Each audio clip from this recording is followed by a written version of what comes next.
dropping rubbish in a public place just got a lot more expensive from today.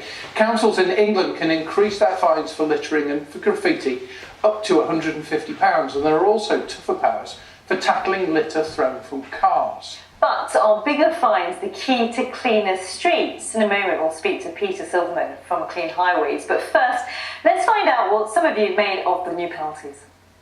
Fines and punishments drive behaviour, so yeah, ultimately I think it's a good thing if we want cleaner streets. There's just too much litter around.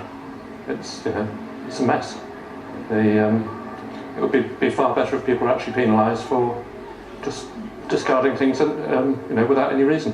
Yeah, let's talk to Peter Silverman. He started his own campaign against roadside litter. Joined us from our London newsroom this morning. Peter, morning to you. Thanks very much indeed. Happy Easter to you. Do you welcome these extra powers then, presumably? Very much indeed, but one has to realise that this is just one small part of a total picture that needs to be developed with regard to litter. There are lots more reforms that need to be introduced. Go on, give us an idea of what you think needs doing.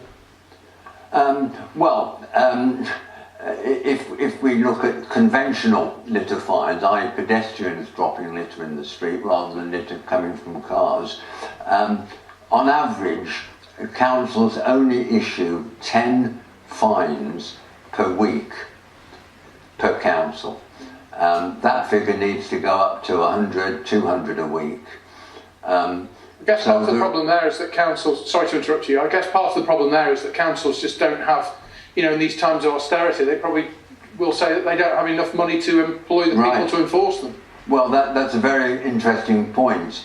In fact, what's happened, the good thing that's happened in the last several years is that a number of private companies have come along offering specialist on-the-spot litter enforcement personnel, and the way it works is that it can be cost neutral for the council. In other words, the revenue from the fines goes to fund the wardens.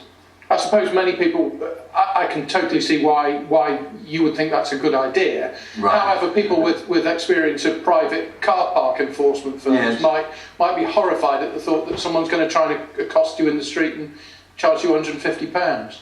Well, some people might, but on the other hand, you won't be accosted if you don't drop litter.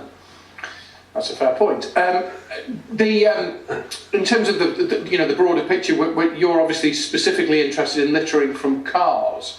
What can be done to trace people who just wind the window down and chuck something out onto the roadside?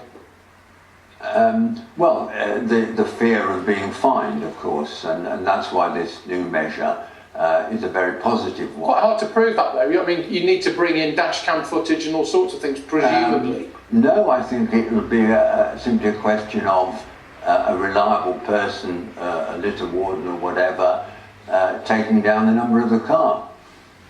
That would be sufficient. This is going to be dealt with under the civil law, so the burden of proof is actually less than with conventional littering, which is dealt with under the criminal law.